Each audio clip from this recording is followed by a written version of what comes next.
I had little fuzzies or floaters. I don't know if there's a medical name for it, but everybody gets them. Floaters, we've all heard of them. Maybe you get them too. There's something that we usually just blink away. But when Pat Carney's ophthalmologist looked into his eyes, he saw something deadly. On today's All Things Heart, the connection between your eyes and your heart, and how a trip to the eye doctor saved his life. From the University of Kansas Health System. I am amazed. The team here is great. I came on a Tuesday, and then by Saturday I had a heart in me. I have never seen a group of people work together so good as this team of heart specialists. I mean, it's just unreal. Stand by to set up show. And the Dolph C. Simons Jr. Family Broadcast Studio. Roll it. Always makes you feel like you're the most important patient on the planet. I felt heard, and that was really big. This is All Things Heart. Good morning. It's Thursday, March 2nd. I'm Alexis Del Cid. Welcome back to All Things Heart. Here's what we're talking about today. Imagine this surprise. You go to a routine eye exam, the doctor looks into your eyes and tells you you're about to either have a major stroke or a heart attack. It happened to Pat Carney. What that ophthalmologist saw that indicated a potentially deadly heart problem. Plus, we're taking you on a vicarious trip. We're taking you behind the mask with our doctors to their favorite spots when they're not saving lives here at the health system. We love it when you send us your questions and comments. You can reach us live through the program all show long on YouTube, Facebook, and the All Things Heart email. You will find the links right here on your screen. The man you're about to meet made an appointment with his eye doctor because he was experiencing some blurry spots in his vision. Many people get them from time to time. They're often called floaters. But when the ophthalmologist looked into his eyes, he saw a problem connected to his heart that could have killed him. Christina Medina shows us. When Pat Carney looks at photos of his mother, he cherishes the memories. He spent the last few years taking care of her. My mom got sick down in Florida, so I gave up everything and moved in with her. So I kind of put my health on the back burner. After she passed, Pat came back home to Kansas City, and that's when he noticed a change in his vision. And I had little fuzzies or floaters. I don't know if there's a medical name for it, but everybody gets them. I figured at age 60, maybe it was just, I needed glasses or something was wrong with my vision. Something was wrong. All right. Doctors at the University of Kansas Health System Eye Care Clinic put Pat through a battery of tests before delivering the news. And finally the doctor came in at the end of the session and he said, Pat, we got an issue. He said, you have severe bleeding and severe swelling behind your eyes. Pat was admitted immediately and spent 4 days in the hospital. His care team kept close watch. They ran tests, stabilized his blood pressure, and let Pat know he had a close call. The head doctor came in after the second day. She said, Pat, I'm going to be honest with you. It could be a day, it could have been a week, it could have been a month, but one of three things was going to happen to you. You were either going to go blind, you were going to have a major stroke, or you're going to have a major heart attack if you didn't come in and get checked up on. And boy, that was an eye-opener for me. The doctors told Pat it was time to put his own health first, lose weight and reduce his stress. Advice Pat practices and now prescribes to others. Go and see your doctor. I can't stress it enough, especially as you get later on in the years. I guess I could get away with it in my 20s and 30s, but you get to be 50, 60 years old. And again, if I don't go see the doctor, something bad would have happened. Well, thank goodness Pat saw that doctor. We are pleased to welcome Pat Carney on today's show. Along with the ophthalmologist he saw, Dr. Radwan Ajlan, and we have our cardiologist, Dr. Raghuveer Dendi. Thank you so much for being here with us. I want to start with Pat. Pat, how are you feeling right now? Oh, feeling great, feeling fine. But at the same time, when I went in to see the doctor before, besides the blurry eye, I was feeling fine then too. But no, lost a little bit of weight, still have a ways to go, but doing a lot better. Dr. Ajlan, I want to get right to what you saw that was so alarming, because I might have looked into Pat's eyes and seen an eye. You saw something that indicated he was in serious danger. Correct. So in the eye exam, I saw that he has some retinal hemorrhages and swelling on his both optic nerves. Those were highly risky situations where you're trying to figure out what's going on. Is it a hypertensive emergency? Is there a stroke? Is there a brain tumor? So those are scary moments. We have some images we want to show our viewers, and I want you to talk through these. Before, I want to just ask you, if a regular person, not a doctor, had just looked at Pat in the eyes, would they have seen red, or was that something only your scans could see? It's something we can only see with our machines and scans, because we really look inside the eye, not on the outside. So we have a big microscope and a special lens, and I'm looking inside his eye to the live tissue and live blood vessel. That's when you saw. So is that a scan of Pat's eye? That's a photo of Pat's right eye from the inside, and we can see the nerve there near the center, and it's swollen margins. And if we look carefully to the retinal periphery around the blood vessels, we see small areas of retinal hemorrhages as well. Wow. And Pat, you said your blood pressure was so high that at some point blood was being pushed through your eye portal. I might be saying it wrong, so correct me if I am. No, that's correct. But when I got to the University of Kansas Hospital after the doctor sent me there, you know, you check yourself in the emergency room, and the first thing they do is take your blood pressure. And the young man who was taking my blood pressure took it the first time, and he said, well, that can't be right. So he tried it again, and he said, you know, I don't think this machine is working, right? Oh my so he went and got another machine and took it a third time, and he said, my God, your blood pressure is out of control. And I forget exactly the reading, but it was over 200. And so, and I've always had good blood pressure over the years. And so they rushed me back and set me up on an IV and some medication, and spent the next 4 days in the hospital.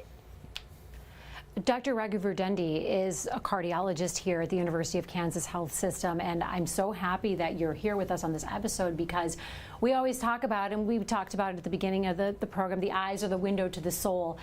How often are they truly the window to someone's heart? Very good question. It's very intriguing because the heart, the cardiovascular system, if you take it in as a whole, involves all the blood vessels that go with the heart, right? So every single part of the body needs blood flow. So the eye, or the retina, the back of the eye, needs blood flow also. And so there are small blood vessels going into the eye, back of the eye, which is the sensor, which is a very sensitive part of the eye. And anything that's going on with your cardiovascular system, the heart and the blood vessels, may show up in the eye. That's the only place where you can actually see blood vessels as a whole without actually opening somebody's body to look at it. So wow. The retina, or the back of the eye, is a very, very important area to look at what's going on with the rest of the body. And it's truly, yes, a window to the cardiovascular system, or the heart and the blood vessels. That is so interesting. I think a lot of people watching are going to be surprised by that. I never knew that you could detect something with your heart by looking through your eyes. Pat, what did you learn from the doctors as you continued on in the hospital that was happening to your heart? Well, they did a number of tests. They did a heart EKG, a CAT scan, spinal tap, and an MRI. And again, I asked the doctor who came in after a couple of days and told me those three things would happen: a major stroke, a major heart attack, or going blind. And, I asked her, was there major reasons for it? And she said, well, number one, stress levels. She said, have you had a lot of stress in your life? And I have. Mom had just passed away, and there was an estate battle within the family that didn't help matters. So that was number one. Secondly, because I was taking care of my mom, I hadn't seen my doctor in about 3 years, which, was foolish, and that'll never happen again. And then thirdly, she said, you do need to lose some weight. That contributes to it also. But no, they, just the fact that I was going in for a half an hour, I thought eye exam, and ended up spending 4 days in a hospital, and almost didn't make it out of the hospital. Wow. Like I said, really opened my eyes, and I'll change my ways in the future. I'll never go 6 months without seeing my doctor for a regular physical from this point on. Pat, you shouldn't beat yourself up about that. So many people watching this can relate to caring for a parent or caring for a loved one. And I'm so sorry for the loss of your mom. You have just been through the ringer. A lot of people skipped their appointments during the pandemic. I want to bring Dr. Dendi back into this. What's your reaction as a cardiologist hearing what Pat went through and then the repercussions that happened because he was caring for another person? He wasn't worrying about himself. Is that common? So if you want to put this into perspective, normal blood pressure reading is on average, the top number of the systolic blood pressure, we call it, is around 120. We call it normal. And what Pat presented to the hospital, to the emergency room, was above 200. So dangerously high level that it could be catastrophic. Where for many reasons, you could have a massive stroke, you can have cardiac arrest, and you could have brain damage. A lot of things can happen with such high levels of blood pressure, especially if it's not treated immediately. Luckily, he was able to get to the hospital in time thanks to Dr. Ajlan and was able to be taken care of. And hypertension is one of the commonest cardiovascular condition that affects millions of people. It's not uncommon at all, and it can be totally managed, but you need to know that it's going on, and sometimes you don't have any symptoms with high blood pressure until it gets to a very, very high status. So as Pat was mentioning, having regular checkup can identify that this is getting out of control and can get treatment initiated right away before it gets too late. And then things happen in life, stressful events happen. We all go through stress, and that can have a very, very large impact on getting your blood pressure out of control. And so the treatment will obviously depend on getting the stressors taken care of. The time sometimes helps, but also the medications, which can immediately bring down the blood pressure from dangerous levels to the point where it can be managed better. Pat, were you put on a medication? Yes, I was, and that was another thing. Since I had not seen my doctor in 3 years, you need to see a doctor at least once a year for them to maintain your prescriptions. And so I was taking a couple of prescriptions many years ago, and that kind of fell off the tracks. And so after this happened, I am now taking 2 blood pressure pills and a cholesterol pill daily. So that's what they recommend it for. And you feel the difference? Yeah, I feel fine. I feel fine, feel great. Yep. I want to share something, Dr. Ajlan, that you shared with us about how patient cases are handled here at the health system. No matter what kind of doctor you're seeing, it's collaborative. What we like here about KU, we have all the specialties there. So I send him to the emergency. I know if he needs a cardiologist, he will be there and see them. He needs a neurologist, they will come and see them.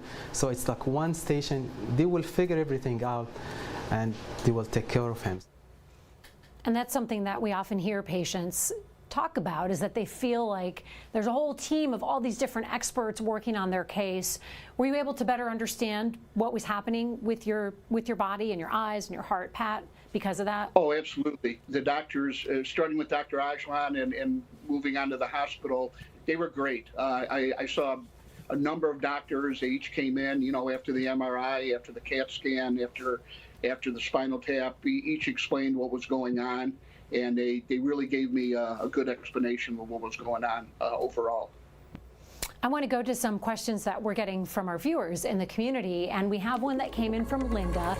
Linda has a question for Dr. Ajlan. She wants to know, were they actually floaters that Pat was seeing, or was Pat having something else happen in his eyes that was mimicking floaters? So that's a good question. So Pat came and he said, I see dark spots. So many people interpret it differently. It wasn't really floaters. It was the areas when he had the bleedings in the back of his eye that was blocking his view, and that's what he thought it was. That what was blocking his view. So he didn't actually have floaters, but he had the hypertensive retinopathy, changes from the blood pressure that was affecting his vision. And that's what we saw. Jim has a question about floaters. Yes. This question might be from my dad, because we both get floaters, so I want to know too. Sure. Are floaters themselves serious? So if you suddenly have new floaters, or suddenly see a lot of new floaters, it can be a normal change that's happening as we get older. Just get your eyes checked immediately, just to make sure everything is fine. That didn't cause any tears or breaks in your eye. But if you had floaters from before and you saw your doctor and they told you everything is fine, I'm not worried. Is there a technical or medical name for floaters? Because we also got a question, someone saying, what the heck are floaters? The only way I can explain it is to me, they're like water droplets on a window pane. That's what they look like, and they're very subtle. But what are they? What are they? So the medical term is posterior vitreous detachment. What it is our eye, if you imagine the eye like a ball, it's not empty inside. There is a gel that we're born with. With time, that gel starts to get more liquidy and fluid, so it starts moving around, and that's what we see, the parts of the gel moving out inside our eyes, and that's what we call floaters. Okay. Robin wants to know, and this is a question for Dr. Dendi, do you ever refer anyone to an eye doctor seeing something happening in their heart? Does it ever go the reverse way? Yeah, actually, there are some situations where if we see that, let's say a patient has a pretty uncontrollable high blood pressure or diabetes, which can affect both heart and the eyes, we routinely ask them to get eye checkups so that there is no what we call end organ or target organ damage. That means any place that where your blood flow goes that can be affected by high blood pressure or high sugar, right? So, so eye is one of the things that's vital to your day-to-day functioning. So having those checkups, especially if you have those risk factors, is very useful. So we do recommend. We also sometimes recommend for some rare things. For example, if I treat patients with arrhythmias, and one of the medicines that we give to the patient on long-term basis can cause some deposits in the retina, in the back of the eye.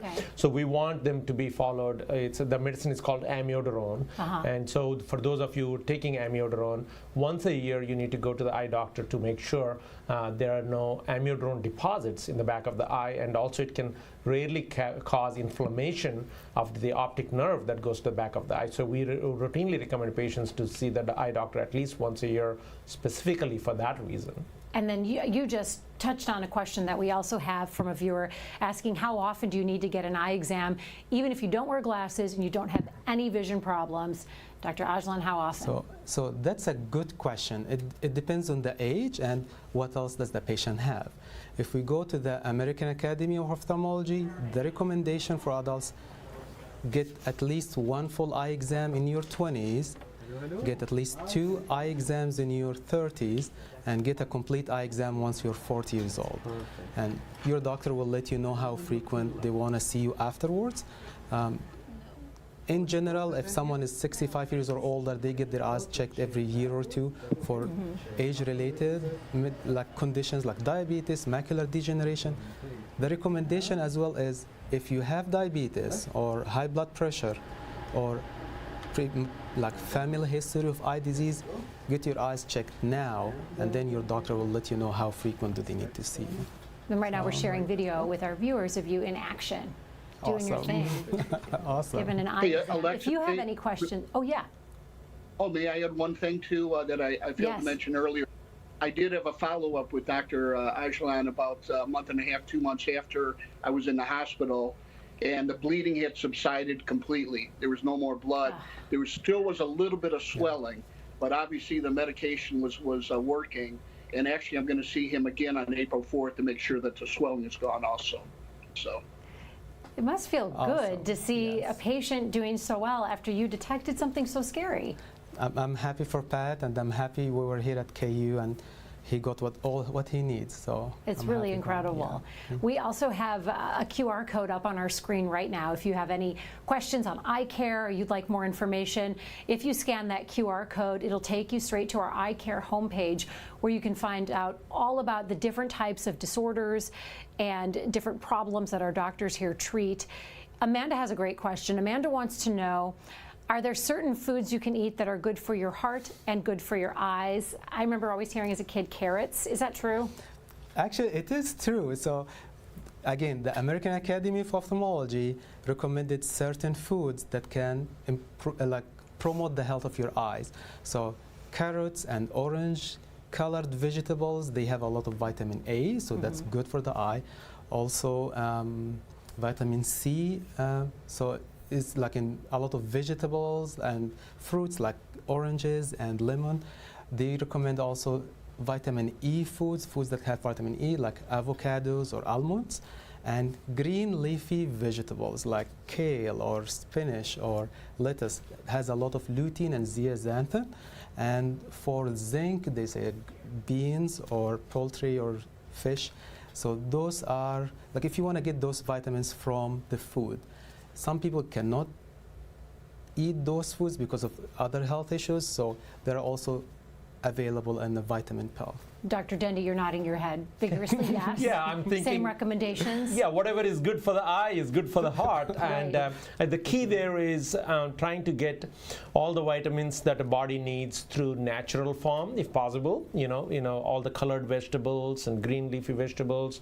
We can't overemphasize the importance of having, the antioxidants and the vitamins that are essential for normal day-to-day functioning and prevention of long-term problems in the body. I'm curious, Pat, have you upped the ante when it comes to eating the types of foods that the doctors are talking about? You introduced any new shakes or drinks or foods into your diet? Well, yeah, I've tried. I'm doing better. I was never a big fruit or vegetable person, but I'm trying to eat those more often and stay away from food that I know is bad for me. So step in the right direction. Again, I got a ways to go, but like I said, this kind of scared me straight, I guess. And I'll continue to go down that path. Kale can be a tough one. I try, but it's like eating a tree. But I do try with that. You know, Okay, you can put it, you can blend it up, and it tastes pretty good and stuff. Tina has a question. She wants to know what other types of issues can be detected during an eye exam in addition to the heart issues. Dr. Ajlan? So a common thing is many patients we detect diabetes.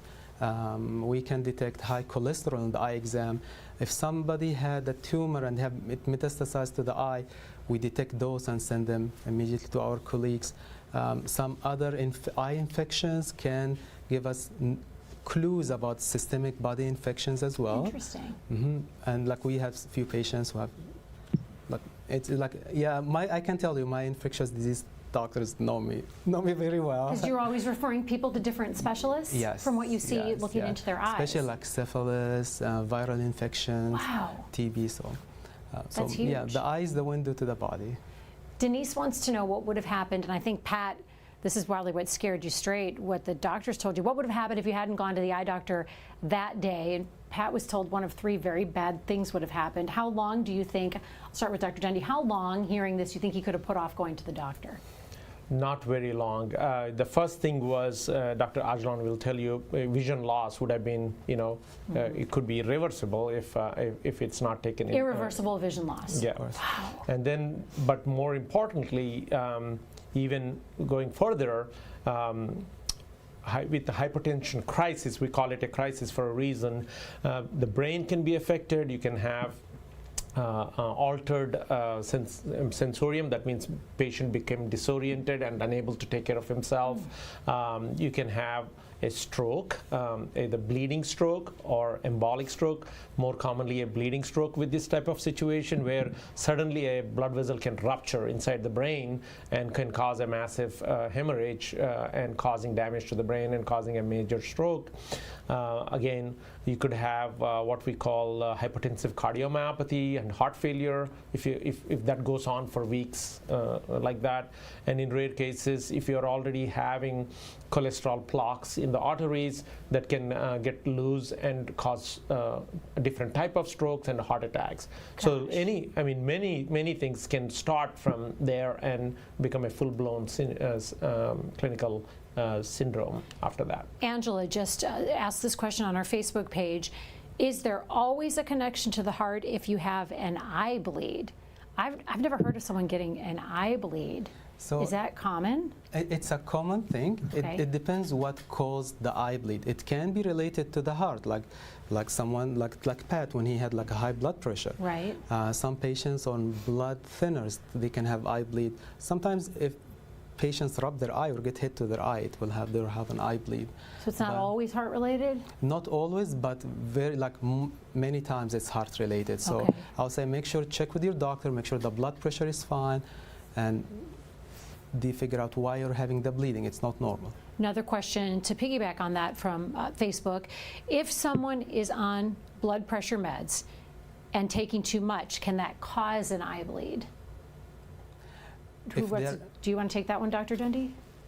You're saying if somebody took the blood pressure medication. Is taking too much blood pressure medication, can it cause an eye bleed? Unlikely, because too much blood pressure can have other problems, like your blood pressure is too low, or if you're having other side effects on the body because of too much of blood pressure medication. But causing eye bleed with too much blood pressure is unlikely. It can cause eye problems and may cause an eye stroke, but it will not be bleeding. So but you should go it to is the doctor. serious. Yeah, if your eye is bleeding, go to the doctor. Yes. That's hey, Alexis? Yes, Pat. I thought I'd add too that University of Kansas Hospital sent me home with a blood pressure machine, so I can regularly track my blood pressure on a daily basis. And the blood pressure has been great, ever since I got home from the hospital. So that gives me a great comfort level also. That's wonderful. So you have that tool. Did you check it this morning? I haven't yet checked it this morning, but they usually there's a. I forget if they said morning. I used to know, but I usually take it after mid-afternoon or so. Check it after the live television appearance. Yes, right. Not right before. It probably would have been sky high before this, but for good fun reason though, right? Yeah, right. Pat, do you have any restrictions now, or is life back to normal for you relatively? Life's back to normal. With Mom being gone, it's changed a little bit for me. I go back and forth between Kansas City and Florida right now, so I'm spending I guess you can call me a snowbird. I'm spending the winter months down in Florida and then back up to Kansas City, which I'll be heading here in about 3 or 4 weeks for a good 6 months. But I just, a little bit more careful, trying to take better care of myself for the most part. Do you have meditations that you do, or yoga, or anything? I know we talked about lifestyle change and medicines. What do you do if you start getting in the weeds? Do you have any tricks or things you do? Yeah, I have an iWatch, so I try to get my 10,000 steps in every day, religiously. Nice. And if I'm only at 5,000 at 8 o'clock at night, I'll just walk around the house until I get to that level. So that's the main thing. I used to be a runner in my younger days. I haven't done that recently, but try to get the steps in to make sure that I'm keeping active. Pat, I want to bring you and both of our doctors back in for some final thoughts. And Pat, I want to start with you for this. When you look back to where you were emotionally and physically the day you went in to see Dr. Ajlan and where you are now, you must feel so many emotions knowing how close you came to something bad Lucky. happening. I consider myself very lucky, and I want to thank Dr. Ajlan again on air. He literally saved my life. My pleasure. So, if he hadn't sent me to the hospital that day, I probably wouldn't be talking to you today. Wow. Dr. Ajlan, how do you respond to that? I'm speechless, Pat. I'm so happy for you, and I feel like my condolences for your mom. But I'm happy you're doing well, and you're getting those 10,000 steps every day. I'm proud of you, Pat. Thank you. Thank you, Doctor. Congratulations on getting everything in order. I think the take home from this experience is that a lot of times we focus on things that cause certain symptoms that you run to the hospital for. High blood pressure and diabetes are the two silent killers of our society. Mm-hmm. And I cannot overemphasize the importance of screening for those two and getting them under control, because by the time you develop symptoms with either of those, it's too late. Mm-hmm. A lot of times the damage is already begun. But if you're doing preventive maintenance, those are the two conditions that can save you a lot of trips to hospital and medications in the long run. Pat, we're so glad you're here. Thank you very much. Thank you, doctors, and thank you, Alexis. I appreciate it. Well, thank you for sharing your story. And again, we're sorry about your mom. She must be really proud of you, though, and you gave her such a gift, caring for her, and that's beautiful. Thank you very much. We want to bring you one more segment this episode, and it's one that we love. It's called Behind the Mask. behind the scene. Behind the mask. It's where we love to give you a little peek behind the curtain at what our doctors are like on a personal level when they're not saving lives. So let's start with Dr. Ajlan. We know you love the Chiefs, Dr. Ajlan. You love the Chiefs. You love to travel. But I want to start with the Chiefs. Were you watching the Super Bowl in Arizona in front of a TV here at a party? No, here in the party. So I go to my friends' like family place, and it's the same group of people who gathered 2 years ago when we won. So this year, like, I did everything the same. I came after the first quarter. I brought the same things. Everybody stayed in the same place. Superstitious. And we won. Did you wear the same socks, the same pants, the same same everything? shirt? I don't remember the socks, but the same shirt. Right. Well, thank God you did, or Yeah, maybe we wouldn't be won. talking about it. And you love to travel as well. Yes, I We have love some to travel pictures. What are your favorite spots? And okay, where are you? Oh, here. It looks like San Francisco, I think, or yeah, I think so. San the bridge. Francisco? So I like to go anywhere near water, like any beach, like any city that has a beach. I would love to go there. This is, I think, Vancouver. Beautiful. And I know you like pizza. I heard a rumor you love pizza. And we have a picture of you enjoying some, you know, Lake Michigan is water. Is this near Lake Michigan? No, my brother used to live in Boston, so that's my brother. So I will find any excuse to go and try deep dish pizza. Yeah. Oh, sorry, Chicago. Oh, Chicago. Okay, good. I was going to say. Yeah, I was in Boston, but I was flying to Chicago. Yeah. Nice. Now we're hungry. Okay, Dr. Dendi, you're up. Let's see what happens behind the mask. I want to start with your family because you have an adorable picture here. Who are we looking at? So you're looking at my daughter who was graduating from high school last year, and my wife, and my son who is in college, and he's going to be graduating from college this year. What college? He's in Cleveland, Case Western University. Is he going to be a cardiologist? He wants to be an engineer. Oh, wow, another smart, so you got smarty pants in your family. Doctors and engineers. And you love being outdoors as well. We have pictures of you hiking and golfing, and where are you here? That looks like So this is on the top, almost to the top of Pikes Peak, which is in Colorado. That's more than hiking. You're climbing yes, at that point. It was pretty hard, but I was so proud of getting there. This is just before it becomes really tough. We have in these steps that certainly take off before you reach the summit. So we were celebrating before making it. So we were so glad we made it, though it was very hard. It took us for a long time to get there. Making it to where that picture was taken is more than a lot of people. And here you're nice form. Okay, you're a golfer. Yeah. You ever got a hole-in-one? No, but this is a wannabe thing. You know, I don't get to golf much, and I'm a wannabe in the future. That's my aspirational thing. You got to go hang out with Pat in Florida. That's right. Plenty of golfing down there. Right. You are all wonderful. Again, thank you both for joining us, Dr. Dendi and Dr. Ajlan. And Pat, thank you so much for sharing your journey. You're going to help a lot of people. Thank you very much. I appreciate that. Coming up next week on All Things Heart. When I was about 50, I started having high blood pressure and having high sugar readings in my blood. For 37 million people, type 2 diabetes is a real struggle. Are you one of them? The higher your blood sugar, the higher your risk of heart trouble. We're going to tell you the steps you can take right now to protect your heart next Thursday morning at 10. We'll see you then.